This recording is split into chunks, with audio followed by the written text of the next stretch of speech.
ধরেন সারা রাত স্লোগান আছে, সারা রাত গান হয়েছে, কবিতা, স্লোগান, আনন্দ সবকিছু হয়ে।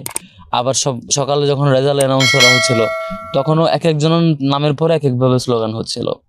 তো যেমন ধরেন আমাদের সর্বমিত্রের সময় একভাবে স্লোগান হয়েছে, সর্বমিত্র সর্বমিত্র এইভাবে, মানে ওই সবার মিত্র।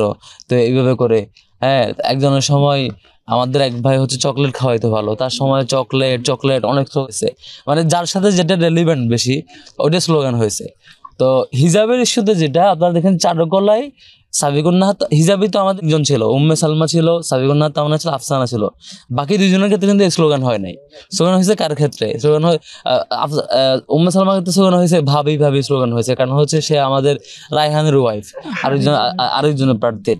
তো এইভাবে স্লোগানটা ওই ব্যক্তির রেলিভেন্সির উপরে ডিপেন্ড করছে। আর সাবিকুন্নাহার তামান্নার ক্ষেত্রে এটা করতেছে কেন?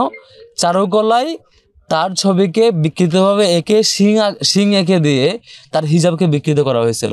এটা একটা হিজাব সিম্বলিক রিফ্লেকশন আর কি।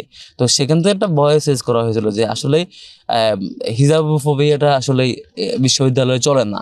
বিশ্ববিদ্যালয়ে যে ড্রেস পরে যিনি হিজাব পড়তে চান তাকে আপনি পিছন থেকে এসে গোপনে এসে তাকে বিকৃত ছবি করবেন অথবা তাকে ডিপার্টমেন্টে হেনস্থা করবেন, এই জিনিসগুলো বিশ্ববিদ্যালয়ে না চলা উচিত। সেই ভয়েসটা শিক্ষার্থীরা সেখান থেকে স্কুল ওই স্পেসিফিক ওই ইস্যুতে এটাকে বিদেশি মিডিয়া বা স্পেসিফিক একটা দেশের মিডিয়া কেন এটা প্রেজেন্ট করছেন সবকিছু জানা সত্ত্বেও এটা তাদের এজেন্ট ব্যাপার। তবে দেশীয় মিডিয়া যারা হাজির ছিলেন তারা তো সবকিছু দেখেছেন। আশা করি আমাদের দেশীয় মিডিয়ার ভাইয়েরা সবাই সত্যটাই উপস্থাপন করেছেন।